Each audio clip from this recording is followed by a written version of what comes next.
Hi, and welcome to the Diablo podcast, your home for Diablo diehards, tryhards, casual, and hardcore alike. I am your host, Xanth, and I'm joined by the regular crew that form the triumvirate of the Diablo podcast. My co-hosts, Nineball Oh, hi.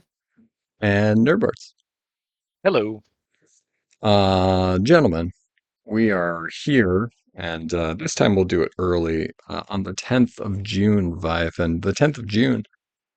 To talk about Diablo 4, and this time we're not talking about Season 4. We're not talking about a recent play. We're talking about the full-on reveal of Diablo 4, Vessel of Hatred, October 8th, and an amazing cinematic and a bunch of cool details and a pre-order and everything under the sun that is this expansion.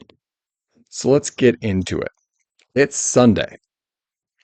Got Xbox dropping an amazing showcase. And I had heard some rumors that there might be some Diablo information. And there was a point in that show where it looked like it was done. It looked like they were getting down to the end, like, we want to thank you for all the interest that you guys have played into all the Xbox community. I'm like, is it done? Nothing? And then boom, the trailer hits. Now you guys are lore aficionados. I would be doing it a disservice to go on at length about this cinematic. So, what did we see and how did you guys react? I mean, I don't 9 if you want to. I don't. Yeah. I mean, it's wow. You know, so instead of just like recapping the trailer, just go watch it. Like if you haven't, and if you have, just go watch it again because it's amazing. It's awesome. I've watched it like 10 times. But Yeah. right, the Yeah. the the thing as someone that likes like lore and story, narrative design, and things like that, I feel that this trailer probably was like the absolute best representation I've ever seen of like a battle of wills. It's like you'll read like literature and such like the fighting the demon possession, the going through and talking about like the Diablo 2 and Marius's voiceover that is like my companion was losing the fight for his soul. Now we see like a visual representation of what that actually looks like. What is going on inside the mind, the psyche, the soul of someone carrying one of these soul stones, and it is being flayed out into a meat puppet type thing, like just little sitting there with marionette strings, a la like Jason, just or not Jason, Freddy, just dangling you about on all of your arteries and veins and ligaments, and it's just like, oh, that's terrible. I absolutely love it. Yeah. Um, um, Yeah. It was gruesome. For sure, in ways that I was very happy to see. I'm squeamish, right? I'm a huge wuss. We've talked before, like off recording, about my girlfriend being obsessed with horror and me not being so much. But ironically, I'm a huge Resident Evil and Diablo fan. For some reason, yeah. movies are not for me, but horror games are like my shit. And Diablo, especially Diablo 1, was very like centered in that, and it's kind of And evolved a bit. And also, your most recent Necromancer is named after a character from Well, a yes, horror because series. Yeah. yeah, but okay, my necromancer's name is Deadite. But I'm a huge Evil Dead Army of Darkness fan. But I like it's funny and silly, and that's why I always liked it. It was never really. I mean, even the original Evil Dead, the like '80s one, was like scary, but it was like '80s scary, and I saw it like not in the '80s, so it wasn't as scary. Right now, the That's new fair. Evil Dead, holy crap, that movie is something. I will watch them, but usually like this, like hiding behind like my hands because I'm a wuss. I know I'm a wuss. It's okay. This trailer, despite the gruesome nature of it, I was just glued. Like, oh my god. Yeah, it was incredible. And I think that like a lot of people are talking about it, but I feel like it still needs to be like highlighted how fucking incredible the cinematics team is. The by three they come was incredible. But like everything they've done from a cinematic standpoint for all the Diablo games has been great, but this is like for me the pinnacle. I don't think Mephisto's ever been scarier ever. Mm-hmm. Uh, And yeah, and like you said, right, like the duality of what she's dealing with, what Narel's dealing with, and like really seeing it like that way. Like imagine if she shoved it in her forehead, how bad it would be, right? So, Yeah. like she's just holding the damn thing. Imagine if it pierced her brain. So yeah, it's crazy. Seeing like this character that we were introduced to so early in the Diablo 4 campaign and was with us throughout the whole thing, seeing what's become of her mother's soul, or at least whatever Mephisto has twisted to make that representation for her. and just So like cool. the you know, the kind of like the falling of her sanity as well. Yeah. You know, because she's being comforted by her mother, who she watched die while Right. trying to kill her. You Right. know, can't forget that little factoid. And she's being comforted by it. It's like, oh wait, no, it's you. You know, it's you. Yep. Of course, it's you. It's like, yeah, your mom's dead. Like, Yeah. you know, so Right. she's obviously not all there while she's going through and trying to battle the influence of Mephisto. And I say battle very loosely because it's pretty clear Mephisto's already won it. Yeah, she is not winning this, and she's not No. going to. Like, yeah, Yeah. if I will be shocked if Narel's fate is not gruesome at the end of it, right? Trivia question: what is the only being to not fall victim to the corruption of a soulstone that actually wielded the power of one? Ooh. To not fall victim to the corruption, Yeah. but could still. Wouldn't it be Marius? No, because remember, Marius went insane Yeah. because of the He soulstone. went crazy. Yeah. Not fall. I'm curious here at your interpretation of this, because I have a thought, but I don't think it's Yeah. right. I think you might think the right answer. Taurasha.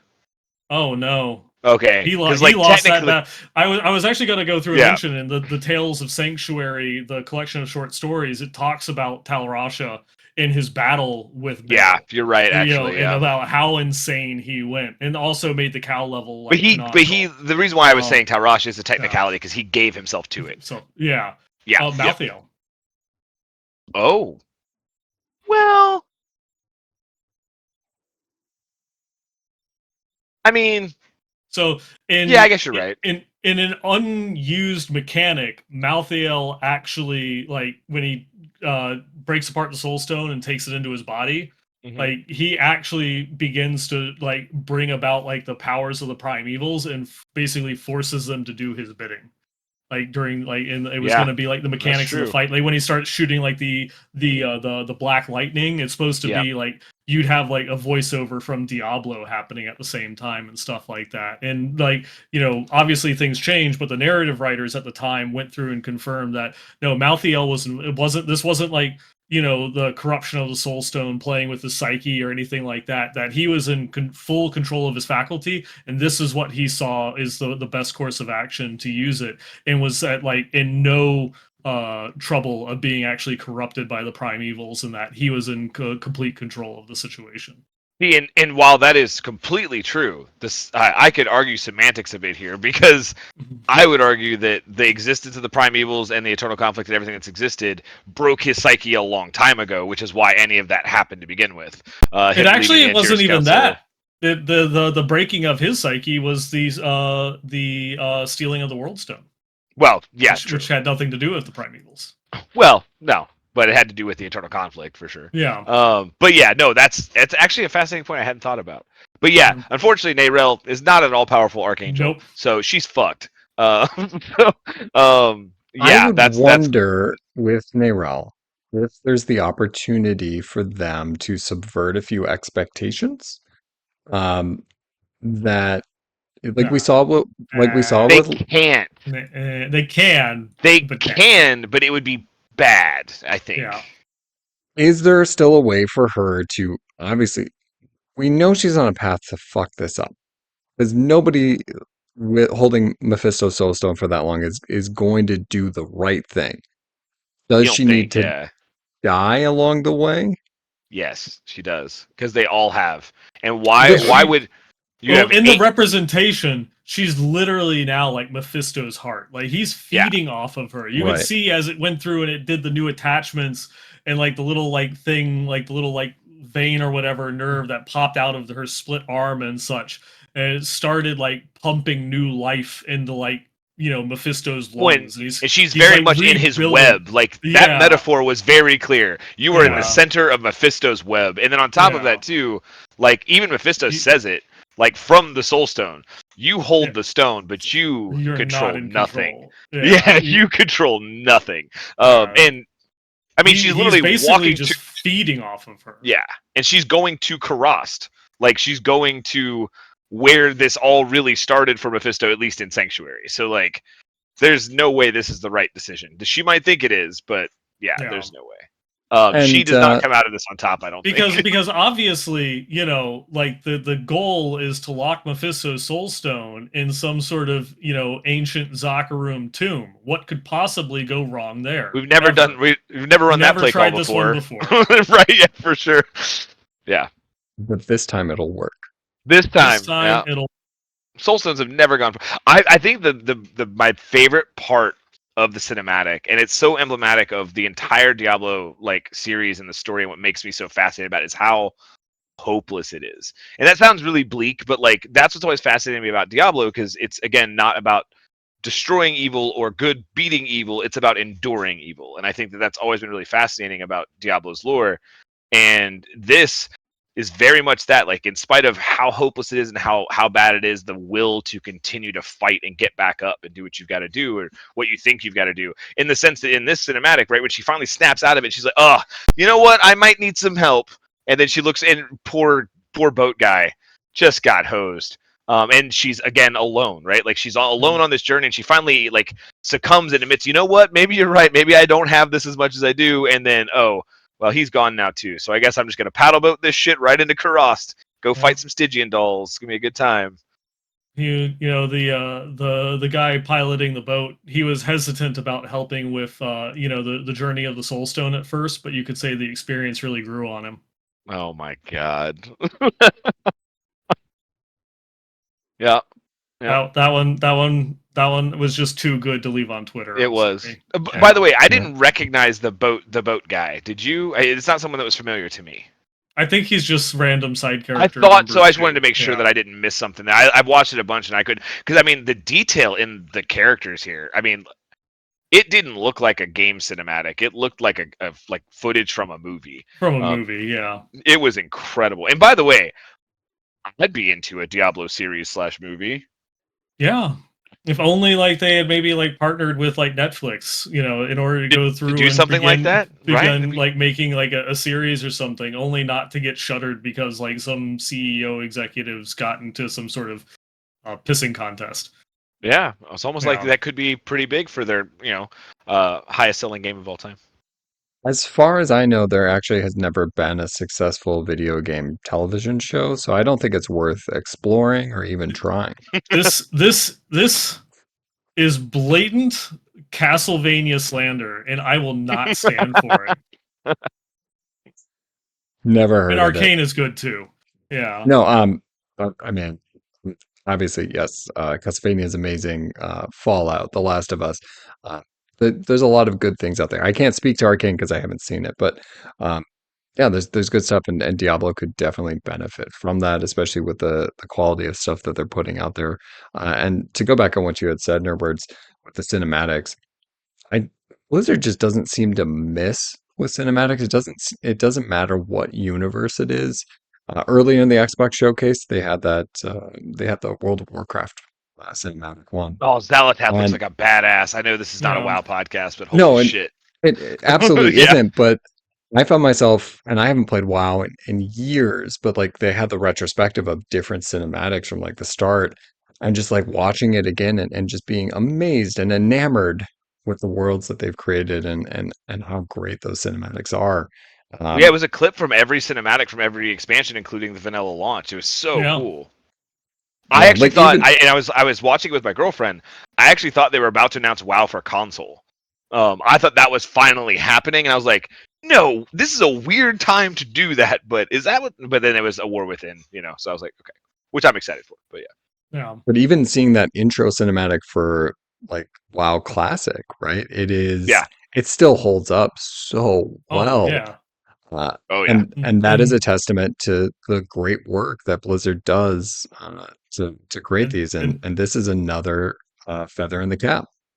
and that Yeah. cinematic was 20 years old. Yeah. I don't need Crazy. that. Don't need that in my life. With Um, the Diablo 2 cinematics too, right? Like oh yeah. those. Yeah. I mean, even with the D2R, obviously updated them and made them god tier. But like even the original Diablo 2 cinematics are still so haunting, Oh so yeah. cool. Yeah.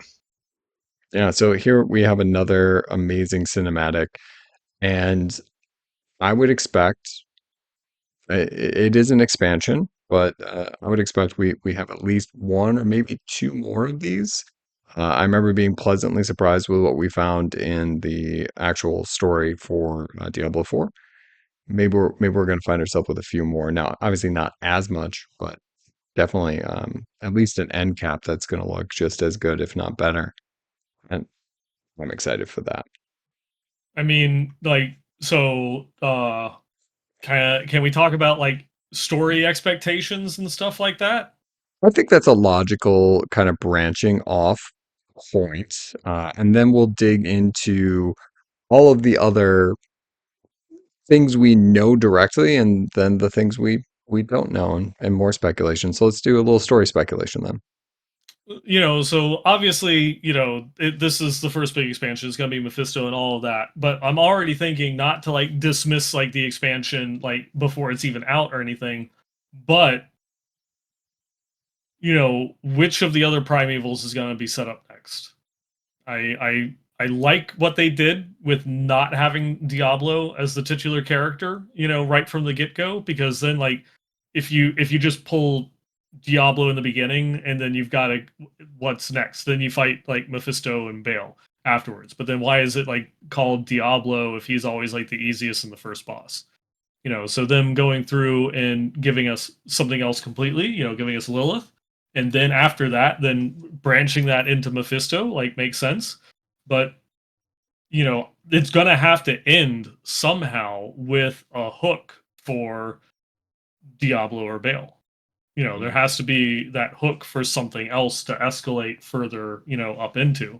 And so it's making me wonder not just what we're going to go through, revisiting Kurast, going to get to re-explore Taraja, which is now Nahatu, um, seeing it through the look of the brand new engine for Diablo 4.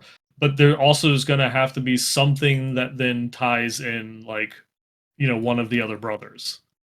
Yeah. And I'm just wondering what shape that's going to take, or if it's just kind of like, just going to be dropped as like a cliffhanger, at the end with no like lead up or anything like that. I do hope that the story continues to flow as well as it did transitioning from Diablo 4 into Vessel of Hatred. But yeah, the other prime evils are probably going to start having their fingers in the pot, as it were, to have some play in the story.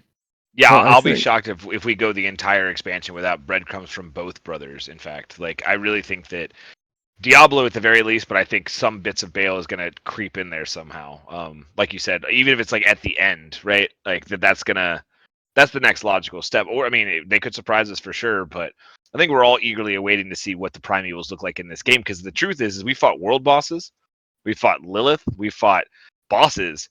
Diablo, Mephisto, and Bale got to be a step above those things, right? Yeah. Like they are the prime evils. So like look at Ashava. How does Diablo compare to Ashava, right? Like this is what I'm curious about. How does Diablo compare to Avarice or Lilith, or how will Mephisto? Um, very excited for that too. Yeah, I mean, I'm seeing the jungles is going to be amazing, but I mean, I just like seeing Travancore, man, is going to be such a moment for your character in the game. I feel like, but then also just us, us D2 nerds. That if we're going, I mean, there's no way we're not going to see Travancore. Like they showed the damn ziggurat like in the previous trailers. Also, by the way, too, and Nine, you called this out, so I'm just gonna like point this out too, like the pet names. If you Oh want to, yeah, if you want to, the fact that they did the pet names for all, well, not all of them. There are notable NPCs There- missing from the pet names, but yeah, they're named after all the NPCs from Act 3, Diablo yeah. 2. So it's pretty cool. Heralti, Alcor, and Natalia, Natalia. all Yep. the ones that are named, but there's one that's obviously missing. So there's going to be one more pet that's introduced sometime between now and the expansion, or the expansion's first battle pass is going to have a pet named Ormus because it has to. Yep. Because I'll give them Mashif for free since he was in the game.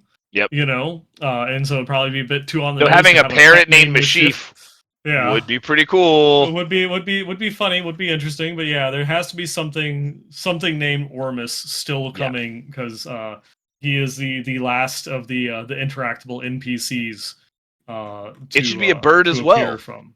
It should be a bird as well because was it the golden? I forget So the what it's called now. golden, yeah, that well, the what was Golden it? Idol. That statue, yeah, that statue he ended up having to trade to Mashif that then Alcor made. Yeah, it's the I one that don't like think, went around the town though, right? We had like run around the yeah. town, do all the little things. Yep. Um, and coming back to story speculation, I think it's an interesting thing to think about in the fact that this we're going to go into an expansion. Diablo 4 gets an expansion, and then here we are already talking about a second expansion, something that has never happened to a Diablo game. We've had patches. We've had, Diablo 3 had myriads of seasons and a Necromancer pack, but We've had never a. canceled expansions. There you go. Um, and I think Illegitimate expansions as well. Hellfire. Yeah. true, but not Hellfire 2. I mean, Hellfire was an expansion to Diablo 1, so you could call it as that would still just be a second or a first expansion. There's never been a second expansion to a Diablo. I think we can all kind of view it as like, no, this kind of has to happen. Like, it's not going to end with Diablo showing up in this expansion. The Vessel of Hatred would seem wrong, but maybe two expansions. Like, we're just getting greedy. We got one expansion. What about two more? Um, it's just perfect. That's what I want. But that's kind of cool to be looking ahead, saying like, yeah, I could foresee this with multiple expansions, and I think that's a feeling you can only really have off of the back of like season four's success, the direction that the Mhm. the game is taking. Kind of like we talked in the last podcast, the direction that the game is taken in the past three seasons. To make enough improvement to feel confident about what's going to come next. And just to also mentioning like the last episode's podcast where we had talked about season 4 maintaining its player base. Well, it's now hit an all-time. The Steam player count has hit an all-time high now, a month into the season. And months after it released on Steam is its all time high like peak player count. Again, it's just Steam. It's not indicative of the vast majority of the player base, since the majority of people play on BattleNet, and then I believe the consoles are still the second most after that. But it's really cool to see at least one minutia of the overall player base and how everything is still trending upwards the further we get in. And A year in yeah, too. Yeah. and we Yeah. haven't Well, even gotten the mid-season update yet. true. And uh, I think it is just a testament to this new season and to the replayability of it. We also have the goblins and XP buff, which makes it even easier to kind of get in, blast for a little bit, play a new character, try something different, or just have fun, right? It's a good time to be playing Diablo. And yeah, several weeks after launch to still be playing. And I was messaging somebody else earlier. I still have not pushed any character to 100 that wasn't a druid yet because I'm still just enamored with playing that. So my laundry list of things to do during the season is still very, very long. Um, and that's going to carry me for a while. So I'm excited. Uh, okay. So we got a little bit of story speculation. let's go into what we then know about the expansion. So we get the cinematic. It is awesome. We get a date, October 8th, and we talked about this Way last earlier time. than we talked about, by the Yeah. way. Like that's noticeably earlier than we all thought. Yeah. And that was surprising because it feels so much sooner than what I originally thought it was going to be. But I'm not going to turn it back. I will take it. I will take it now. So we get the date. The one thing that surprised me most is we get the date and we get the ability to pre-order. Is there's a large portion of it that we don't know what we are ordering. So we get a confirmation. We are told the new class is the Spiritborn. We don't see it. We are going to hear about it on July 17th. Right. We're I going to think get a that's bunch of why info. though. But it seems weird to give people the option to order it, but also not give that information right away. I don't I think know they so want to. because I know they want to breadcrumb it. but this And wasn't just BlizzCon. and, This and usually just a happens at BlizzCon. yeah, and This was just a the caveat, Xbox Game Showcase. Yeah. it's July 18th. 18th. Okay, yeah, good grab. Yeah. But yeah, this wasn't BlizzCon. This wasn't a Blizzard showcase. This was the Xbox Game Showcase, and the first one with Blizzard under their umbrella. So, like, they gave them a little spotlight to do their thing, but they don't get to go spend 2 hours talking about just Diablo because they have a whole list of games, and a lot of really exciting stuff coming this year. For Xbox, and I mean, a lot of them are for all consoles, whatever. But yeah, I mean, but I think that like this was about showing the opening cinematic for the game, right? And that tease is enough for the hardcore fans, for people that have been waiting for a long time, but then also people that like haven't played Diablo, like what the fuck is this game, right? Like kind of like Yeah. when I saw like the first like Hellblade Senua's Saga, like when I saw that first trailer for that the first game, I was like, I've never heard of this. It's obviously it was a new IP, but that trailer was just like it just got me in, right? And that's what this was. And they have their live streams to go and do the full reveal, right? To go through all those details. I mean, they've got months to give us all those little drops of information. This was about hype. This was essentially E3. This was E3. Yeah. And they just said, boom, here it is. Okay, cool. See you guys later. And everyone that went to the blogs gets all that deep dive information. Everyone else will get it at the stream. Yeah, you don't have big in-depth conversations about like the gameplay and mechanics and things like that at E3. Yeah. That where is we have to wait a month in order to go through and get the deep dive on all the information and such. But yeah, it's definitely they're I guess going a bit more into like the mechanics behind like marketing plans and stuff like that. You put out the announcement of the game at one of these big events and such. It's a lot of traction and stuff like that. But then you wait a little bit when everything calms down, because if you try to have more like big like in-depth conversations like this weekend, it's not happening because everybody's attention is spread too far. You give it some time in order to go through digest and things like that. So that way, there's you can have more of the spotlight of the gaming news, and all that is going to be like, oh, look at this, So you have the announcement, then like a month later, you go through and you have the big class show off, and then now all the gaming news sites and such, they're going to be talking about that. Yeah, So plus this was actually the Black Ops 6 reveal. Like that's what this was the yeah, like 30 minutes of it was the actual Call of Duty reveal. That's what the whole event was really centered around. And the first time that Call of Duty, I mean, it's always launched on all consoles, but now it's under the Xbox umbrella as well because Activision Xbox. So that's a big change for the industry, let alone Xbox. So Okay, fine. Now, let's talk about what we do know about the Spiritborn. It's not a paladin. So, how do you address that, guys? It's not a paladin. This is what I here's what wanted. happened. okay. So this is how I would address it. It's not a paladin. I think that covers it sufficiently. Yep. But can it be a paladin? Does it I mean, need it to be it a has a paladin? shield. Does it? Yeah. Okay. Does it? But in all seriousness, the biggest critique around the Spiritborn And to go back to what you had said, Norbirds, we have heard this name around for a while, um, due to illicit means. Um, has been that it's not a paladin. Um, in truth, I'm totally okay with that. Not because I like some sort of paladin hater. I think it's nice for Diablo to create new things in its worlds. Uh, to always have to kind of come back to the well of the same character classes.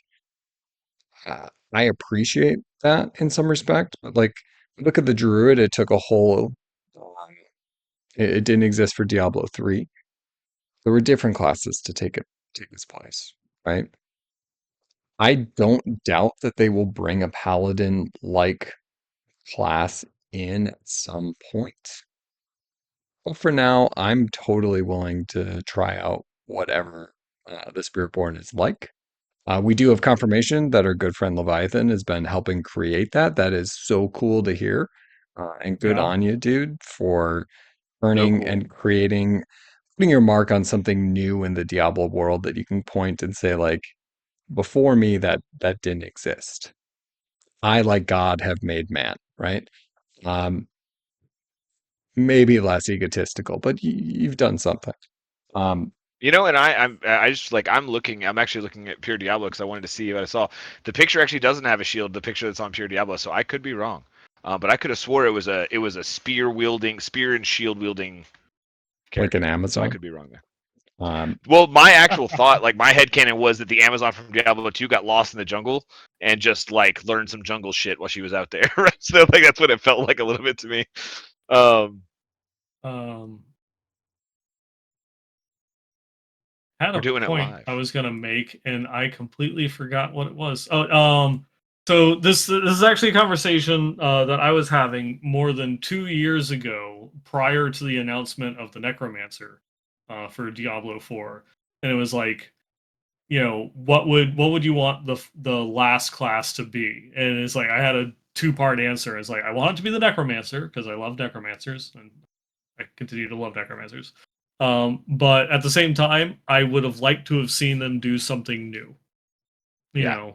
know, see what it is. Because that previously, like, all of the classes had existed before. Though the rogue is basically all new. Let's admit it. It's a combination of other things, but like the rogue is like a brand new class. But it would have liked to have seen what the development team could have come up with on their own, and so I'm happy to see that now with Vessel of Hatred in the Spiritborn. if I can throw a javelin and it turns the javelin into lightning and then it forks into more lightning, I'm gonna play that The return of Lightning Fury is coming. because I don't know. We'll see. that would be pretty cool. I would be I would be okay with that. Um, but yeah, just trying something new. That would be that would be exciting. Um, want to see where they go with it. I'm going to definitely be tuning in on the 18th. Uh, there, like with each class now, it's so much more in depth than just here's a skill tree, but like digging into the Paragon boards and then items and what have you. We're not going to get all of that up front, but there's a lot more to kind of dig into. And in tandem with that, as we're talking about like what do we know about the expansion, we also know that each class is going to change a little bit. There's going to be new skills. There's going to be new Paragon boards, right? New glyphs. I'm pretty stoked for that. Yeah, New Yeah, Paragon boards, finally. I mean, y'all know how I feel about Paragon boards, so we'll just leave that at that. But but yeah, no, it looks great. I mean, and honestly, like kind of what you're saying, I'm glad it's a new class. Like I'm glad that the Spiritborn is something new because at the end of the day, like this has been decades since the events of Diablo 3, right? And even longer since the mm-hmm. events of Diablo 2 and Diablo 1. And like it's only natural that people would not all fit into nice, neat little cookie cutter specs that have existed for hundreds and hundreds of years, right? It makes sense for people to branch out and to coin a D&D term, multi-class, right? Like Ah, to add some things from other things, right? This is an Amazon that went into a little bit of Witch Doctor spec a little bit, it feels like. So we'll see how it plays out and what it looks like. I could be completely off base, but that's the aesthetic, right? The aesthetic is very like jungle-rooted Amazon is what it feels like. Which I'm hoping gives us some semblance into what's happening with the Amazons at all at some point, which would be really cool. I love the cat mount. Love the cat mount. Like that thing looks so badass. it's our first non-horse mount. Yeah. Well, Um, and we've never had mounts in Diablo. Now we've had only horses, but now we've got a cat mount, and that's just really cool. I do find it odd that we've had because we don't have camel mounts yet, right? no, No.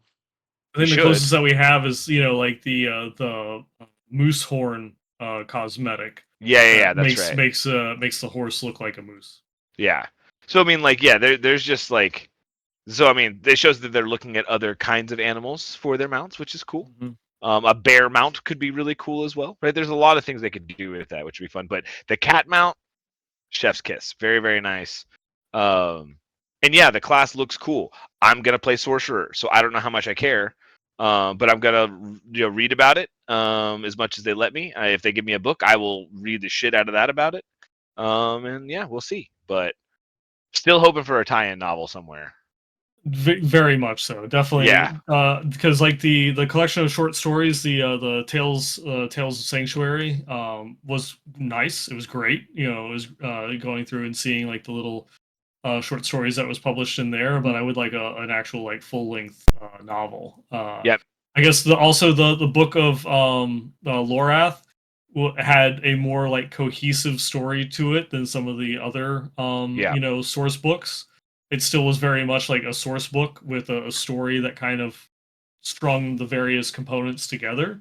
As Lorath was chasing down Narel, all throughout the world. Yeah. But I would like a full length novel.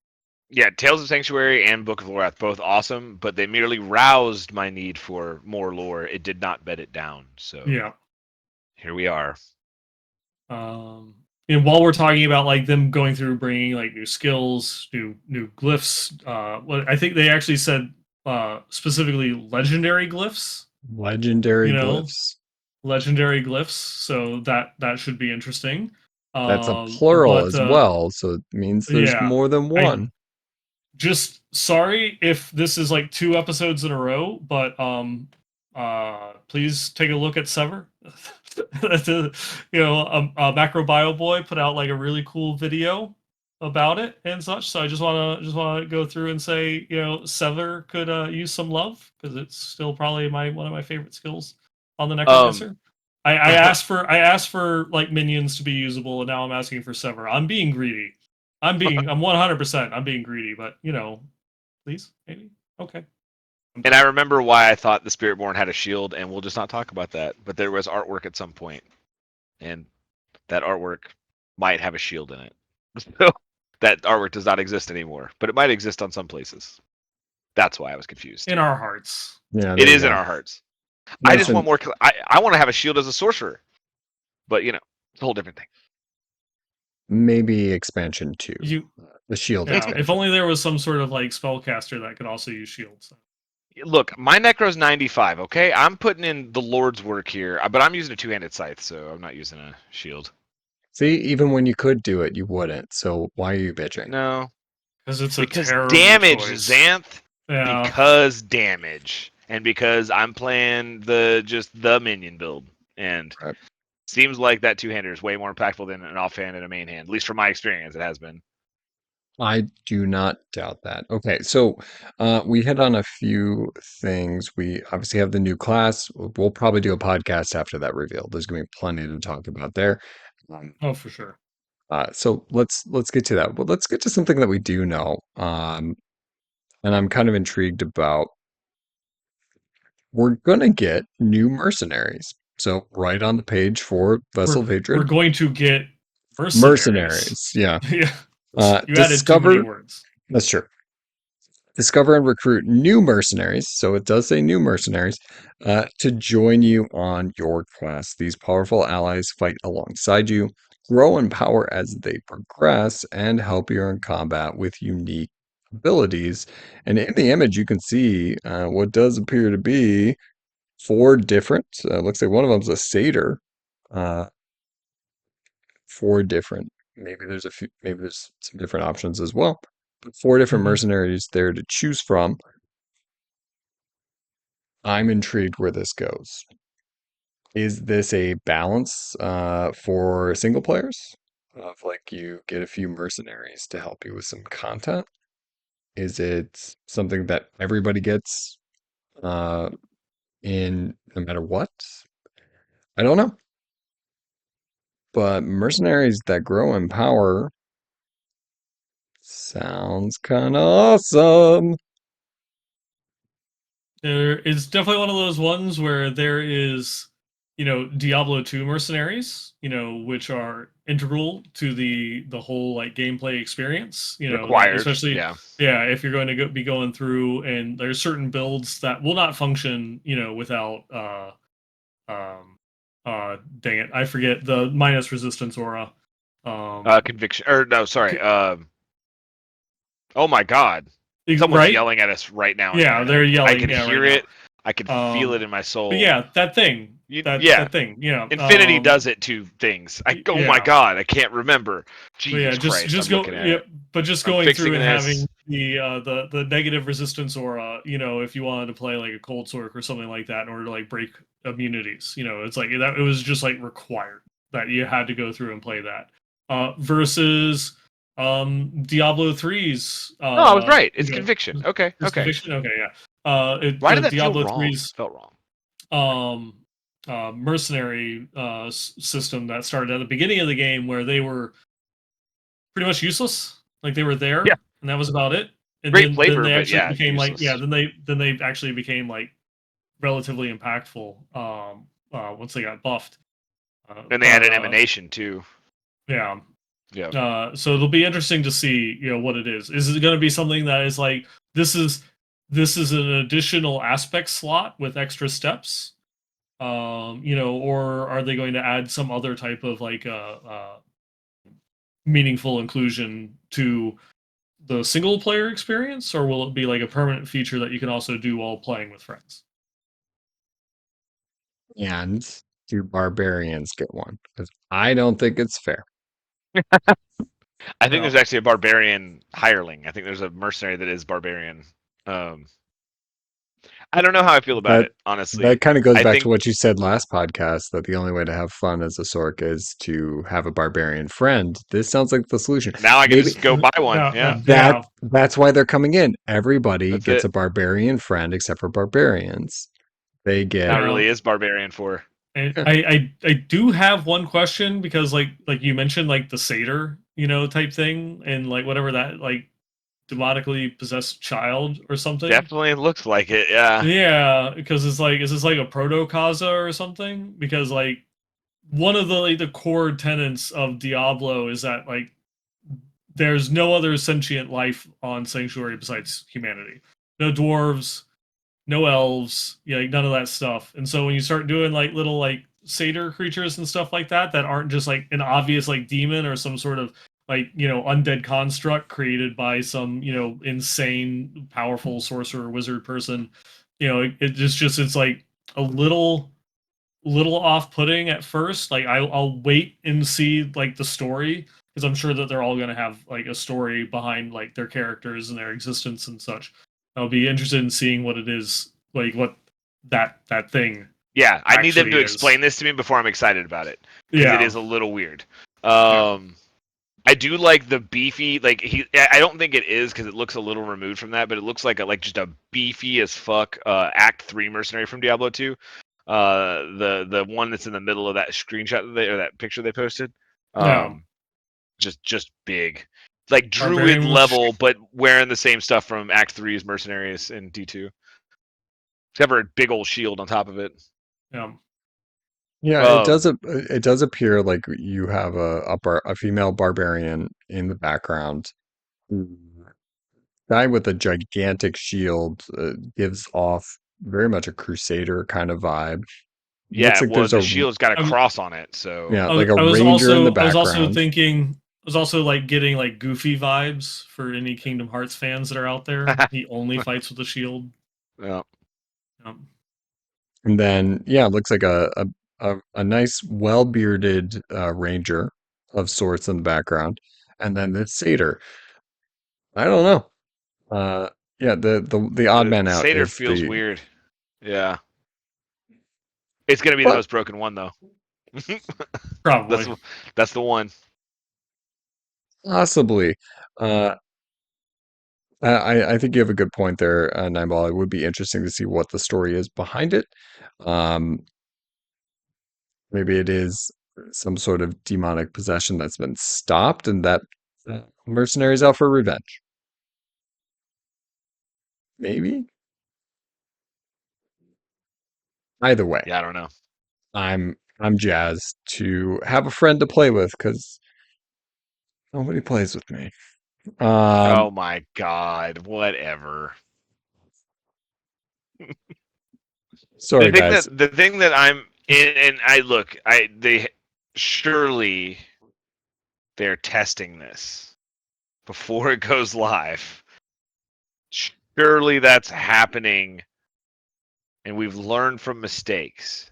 But I'm trying to imagine a world right now where I'm running around the Helltide with my little doggo pet and a mercenary, and all the other players are too, and how already hectic that can feel, and how much more hectic that might begin to be with this added. But Now, we're not yet at Diablo 2 laser light show of 8-player Veil runs. Right, Yeah. right, So we have some room to grow. right.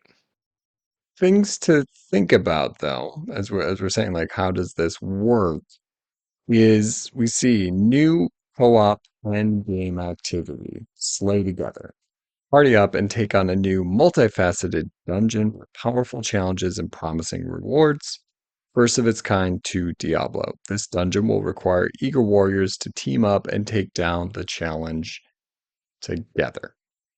And this is why I brought up before the thought of like, are these mercenaries a substitute possibly for other players to do this kind of activity? Now that would be interesting. Hmm. Kind of like Because WoW brought in that thing where you could like queue up for dungeons, but be the only actual player, and the other roles are filled by computer characters. Yeah. Blizzard has done that recently, and it's a pretty cool thing. Like I don't use it often, but I know people that have to kind of get acclimated with a class or a character they've never played before. It definitely could be interesting in that light. I'm excited for lore just in general, so knowing about the different characters and where they come from and why they are and all that would be interesting too. But again, I don't like mercenaries as a mechanic. I didn't like them in D2, didn't like them in D3. So I'll see how I feel about it. But yeah, I just hope that doesn't make the screen more of a mess. We'll just say that. Um, well, to transition though to this new end game, I'd be curious what your read is on this. It seems like it is more mandated for um, playing with other people, and I would hope that that also comes with some sort of group finder, party finder to facilitate it. It doesn't give me any indication one way or another, but it seems like since it's so required, it might be built in so that you can just jump into a party and get going with whatever this dungeon's objective may be. Hmm. If it's anything like the Maiden and Helltides, I'm all for it. Whereas, hey, we all showed up to the same location, let's click this thing and then let's make it happen.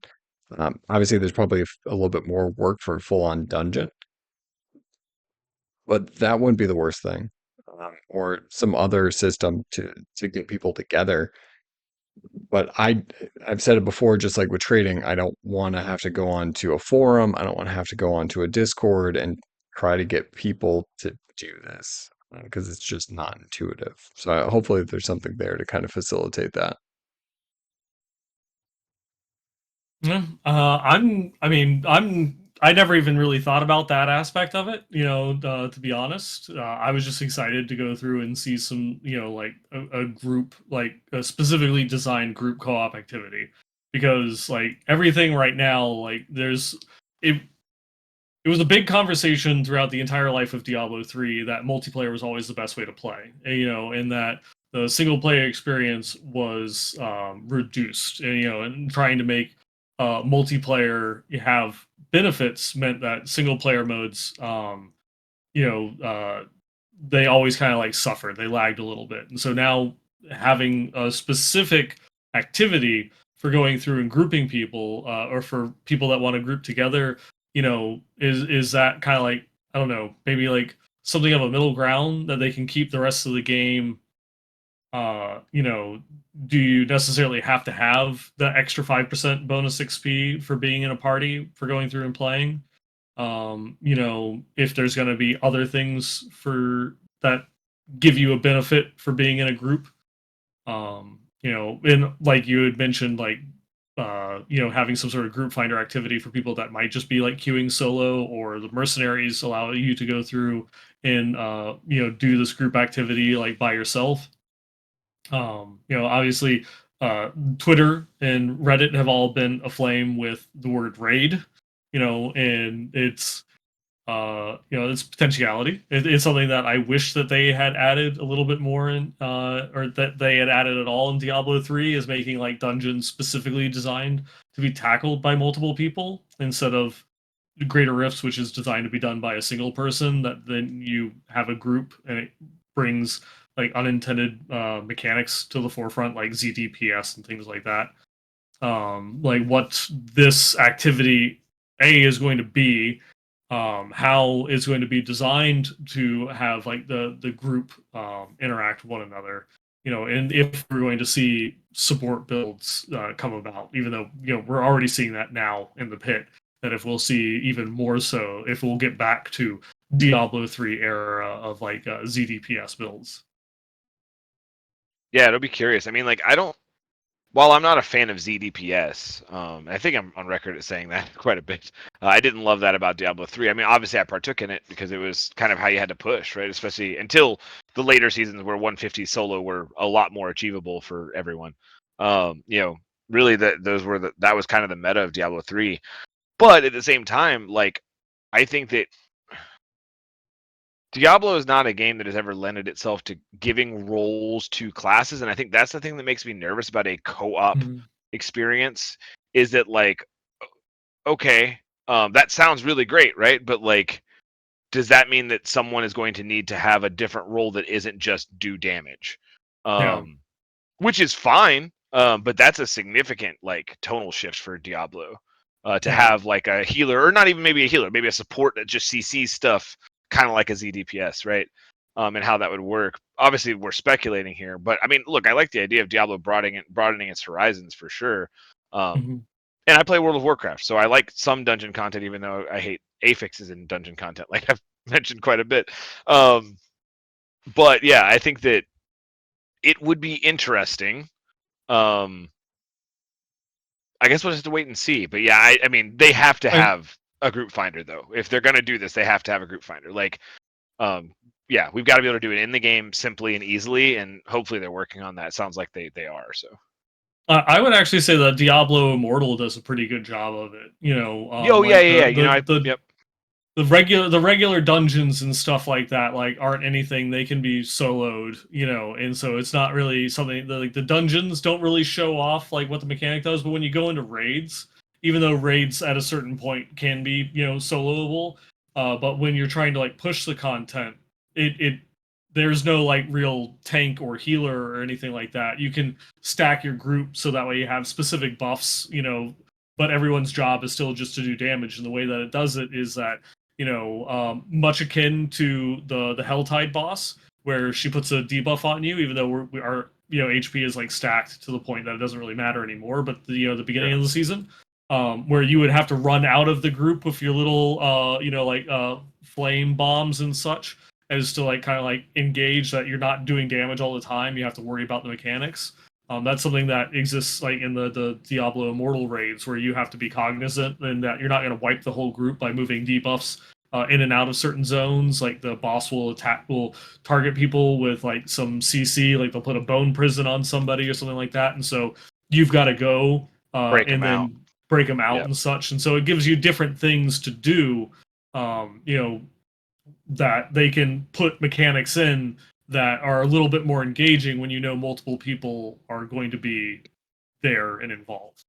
You know, because otherwise you get like what's one of the most annoying things like going through and fighting the pit bosses is you stagger the boss and then Lilith goes through and like pulls you into the Just center. max the shit out of you. Yeah. Yeah, and so it is like now I can't take advantage of the stagger because there's some other mechanic going You're running on that prevents away. me from actually that allows me to damage the boss.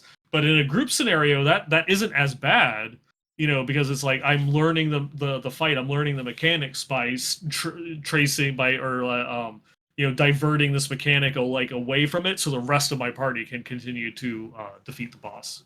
Yeah. Especially if the rest of your party is a barb or many barbs. Mini barbs, all barbs. Many barbs. Just a Sork and 3 barbs, man. Yeah. Until you get replaced by a barbarian. Listen. Yeah. Yeah, it's true. We know it. And then there'll be like kind of an island of misfit toys with druids and swords. Just like, yeah, I guess we could hang out and play a little bit. It'll be fine. Um, or what if the Spiritborn is way more overpowered than it won't happen. I don't know what they could do. I don't know how they could make Well, it's it. easy. They could give the Spiritborn 5 weapon slots. And Lightning Fury. And the Okay. ability to fly. I don't know. There's things. Uh, yeah, we will continue to talk about how the barb is overpowered until it isn't. And then we'll start talking about how it needs to be more powerful. Um, it's still an issue. They should talk about it. Anyways, um, okay, so we got some new form of an end game, and I am kind of excited to see what that all looks like. If it is a raid, um, I know there's been a portion of the Diablo community that's been hesitant around MMO elements working in. I don't foresee a 40-person raid or 10-person raid happening. I really feel like it's partying up with 3 other players to go do an objective, which is still Yeah. very doable in the current system. I don't think it's any different than 8 players doing Veil runs. I think you could see it raised to like 6. I mean, I mean, if you go through and take what some other games have done, it's 2 parties together. So you'd have Yeah. like the kind of like the delineation between like a dungeon and a raid is that like in for Double the the size. example for Diablo 4, yeah, just double the size. So you'd have a 4-person party, and then the raid would be 2 4-person parties. Yep. Working in sequence together. But Destiny I had could definitely strikes in raids the same way. Yeah, 3-person, I- 6-person. Yeah. yeah.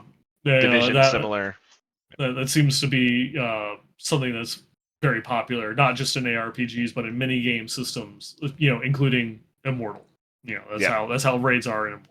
Is 2 4-person parties.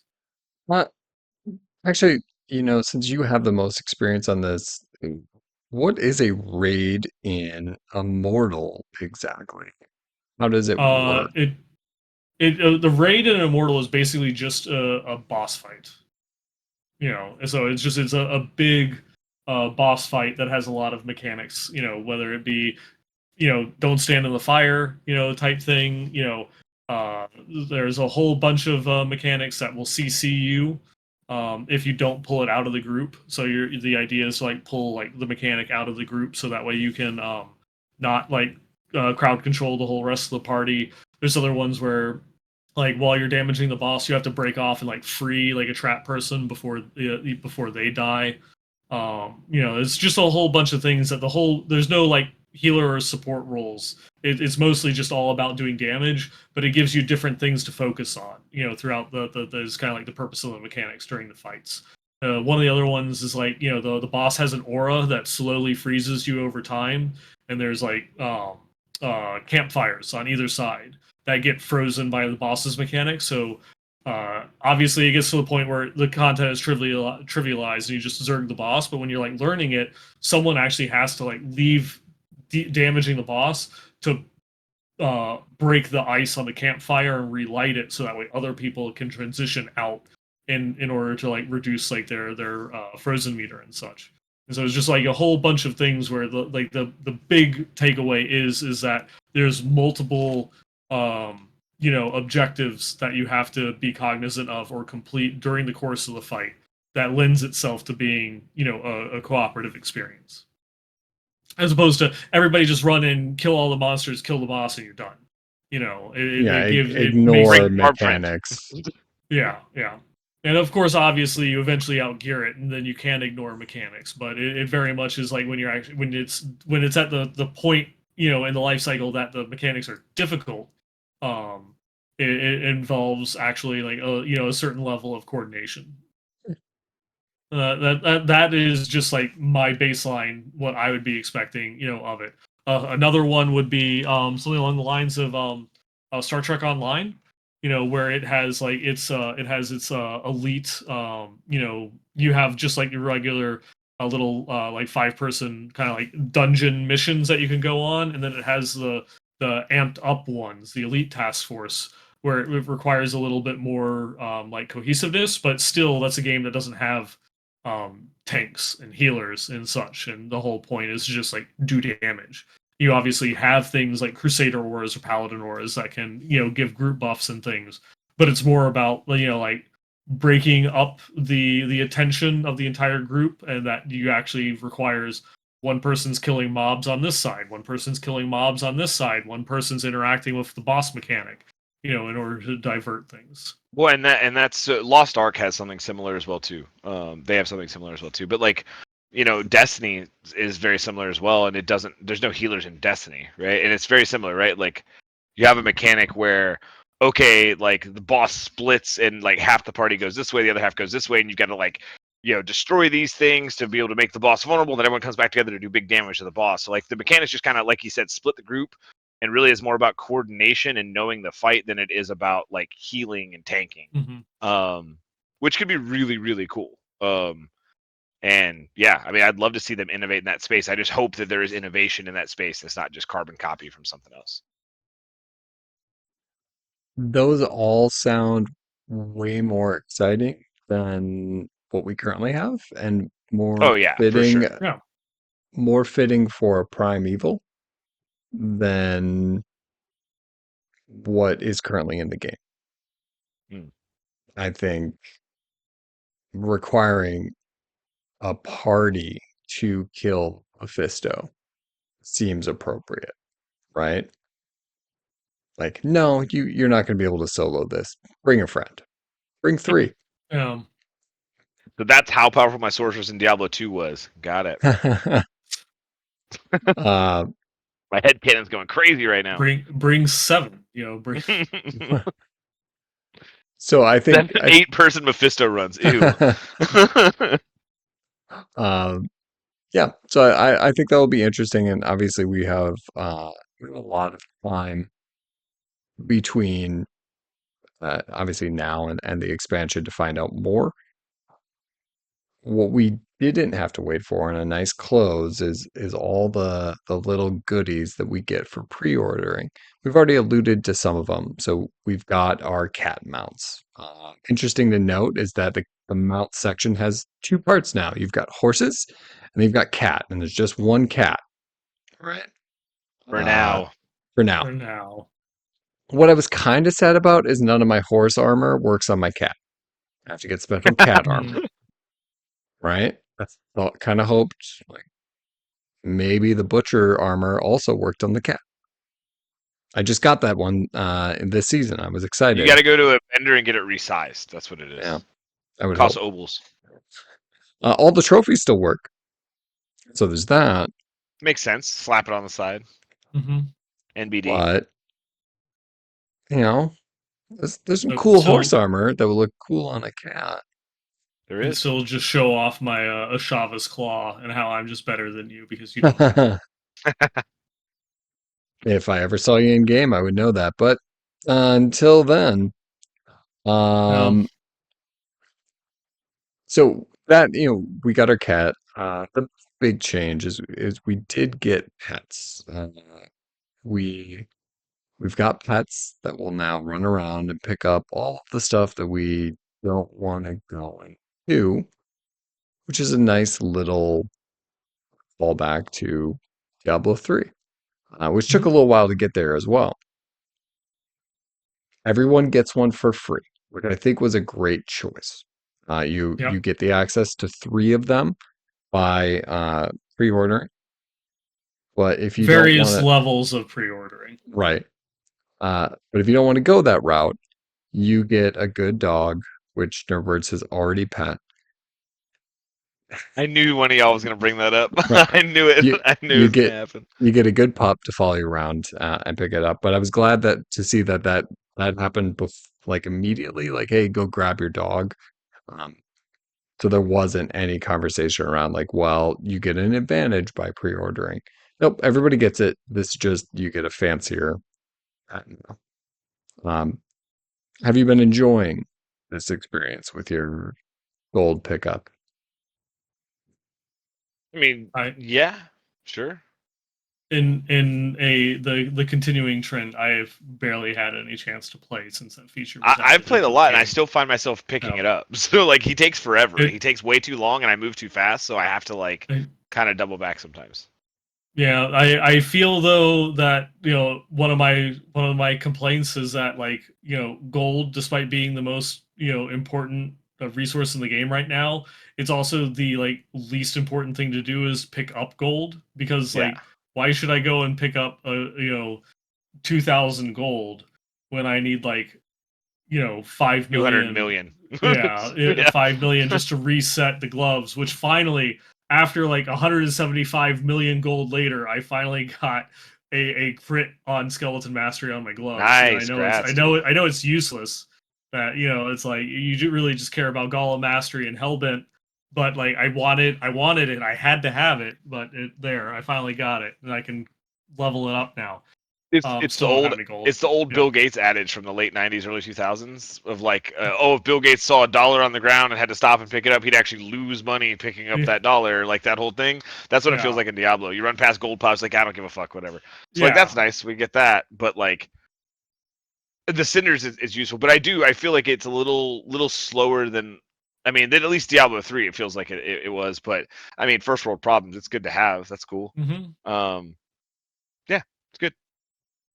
It's a No hot nice takes here. little, yeah, it's a nice little Yeah. pup. Follows you around, The cats look helps way you. cooler. I just haven't bought them yet, or I haven't bought the expansion yet, so I don't have it yet. The cats look way cooler. They're way cooler. True. It's true. And we saw that wings are back. It Yeah. didn't take long for us to get wings again as a back attachment. I want to say that one of the things they had talked about is that they were hesitant about adding wings as a permanent thing, and that's why like the Inarius wings was an emote as opposed to a permanent thing at the launch. I don't know if I'm misremembering that conversation. Not that I'm complaining. I love Tyrael's wings, Tyrael's wings.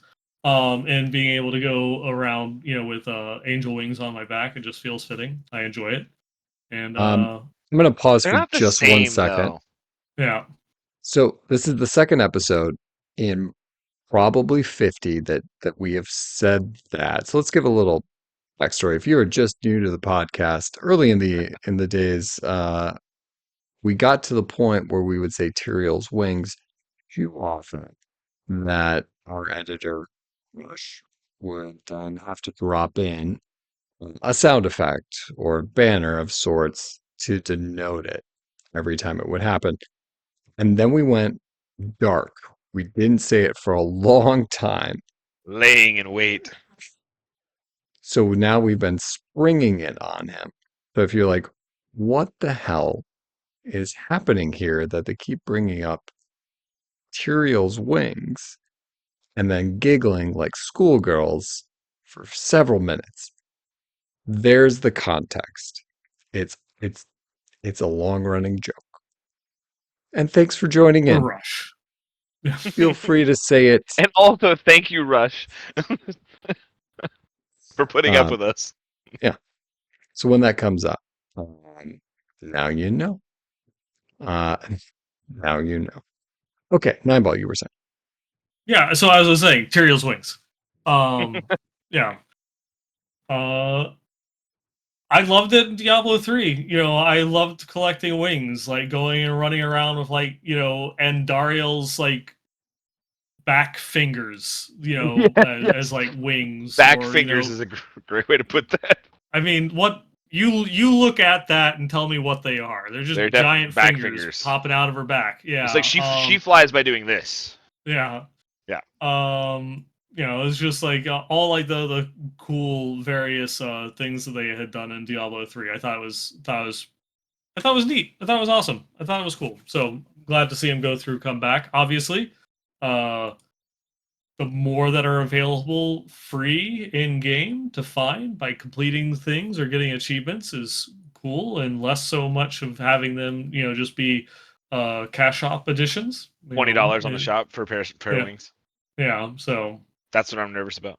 Yep. yeah, But hey, I go make your money, Diablo. I won't buy them. I want to earn them. I'd rather earn them in the game. I would hope that there should be the option to purchase, right? Like that'll be a part of it. But I would hope there's at least a pair or two that you can earn through some means, um, be it defeating the hardest content or something like that. As long as it has that option, then it feels even better to show those off, right? Um, I would love to see the shop come down a little bit. I'm sure each and every player has already been served a set or two at a extreme discount where you were like, okay, all right, maybe that's a little bit more feasible. I had a druid set that was sitting there. I was like, hmm, okay. Druid sets need to be offered at a very heavy Yeah, discount. they need to be much more discounted. Um, you don't see them that often, My male but sorcerer has something to say about all of this. and that is give me a shirt for my nipples. No, they've given some shirts with that cover the nipples, which is fine. They still look like shit, but yeah, But female sork's just better. It's fine.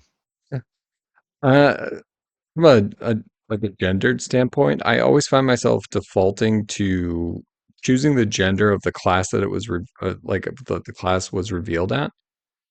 So like Druid was revealed as a male first, so I default there. Rogue is a female for me. Sork is a female. Necro's a female. And then Barbarian's male. Like I just never changed from like what I saw them first at. It's just like that's what I'll just default to. And that's how I choose game genders. Like what I see first. Okay, that's what it is. I can't change. just done. Yeah. Um I really wanted to like the Diablo 3 male necromancer, but the Afraid Not just grated my ears. So I could only play a female necromancer, mostly because of just the voice work. Another game where the male sorcerer or wizard just looked like not great. that's fair. Not great. Okay, we're dove tailing here. Uh Is that like as we monkey were pawing? it is not. We covered that pre-show. Nerdbirds learned some good literary history, learned a Good. story, and Um, some Is so appropriate a question for the terminology. listeners: is it just me? Am I the one that's out of touch? Or is like You're you all making have to another understand if Simpsons reference, if and Nerdbirds doesn't get it. yeah, you know, soon, like one day, it will change and you'll know. I don't even remember what it is anymore, but it's basically like you've heard of the term monkey's paw, right? You know what a monkey's paw is, right? I don't have you, the listener. I don't have to explain what a monkey's paw is, right? And this is I coming hope up because I and also somebody else in Nine Ball's life did did, not. did not know what a monkey's paw. I've had to I had explain a never heard of monkey's it. paw twice in the same day, and I did not expect that to I'm a bad ever friend, Nine. I'm happen. sorry. It's my So fault. yeah, It's my fault. I should have done more research prior. I don't know when I would have done that, but that's either way. School yeah. in Alabama. What are those? There's your answer. Okay. Um, so let's let's end on one last thing. So I did announce yesterday on Friday, I'm going to be joining Greg Miller and Rod Ferguson on Kinda Funny to do two things. To talk Diablo and play Diablo. Oh, you're So playing with Rod? Like you guys are playing together? That's cute. Are you playing hardcore? I've Yeah, I been was about to trying say, to are go for it. yeah, Um, are they going to like roll hardcore characters, I or think are they you going to are. play a Okay, that'll be softcore? cool. I think Um, hardcore's more entertaining. I think people will watch that. Um, but we're going to be playing and chatting on Friday. So listeners, ideally, this is getting into you, into your ears and eyeballs. Phrasing. At this point, if they've made it through the show, they're with us. Um, this is getting to you with enough time to say, like, if you have questions that you would maybe like me to ask, and I can't make any guarantees on everything, right? But if there are certain big picture things you would like to hear about, let's not talk fractions. Let's not talk the math behind Sever versus Blight, but bigger picture things. Toss those questions below, and I'll take them with me and see what I can bring up on air as we chat. So if that's something that interests you, drop them in the comments. And like I said, I can't guarantee everything, but if there's something that works its way in, we will definitely bring it up. And yeah, that being said, gentlemen, any last thoughts on our reveal today?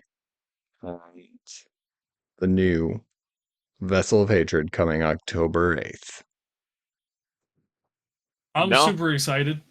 I'm really looking forward to it. Can't wait to go through, hop into the story. I loved what they did with being able to see like Chaldeum, Alcarnus, and such from Diablo 3 in the game, and now this is going to be our first touch of seeing something from Diablo 2 in the game. So I'm really looking forward to seeing what attention to detail, what little tiny things can we go through and pick out. Will there be like Kuros docks and stuff like that in the game to go and look and be like, oh, that's where Ormus stood, and I have his pet thing, whatever. That's with me. This was you. This is where you came from.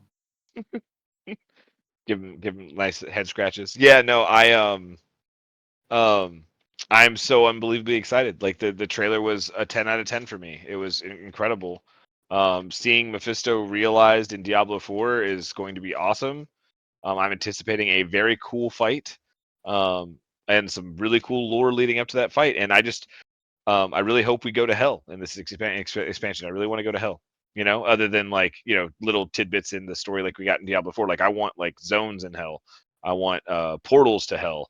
I want to be there for a while. I want to see the Diablo 4 teams take on hell. And I think that'd be really cool.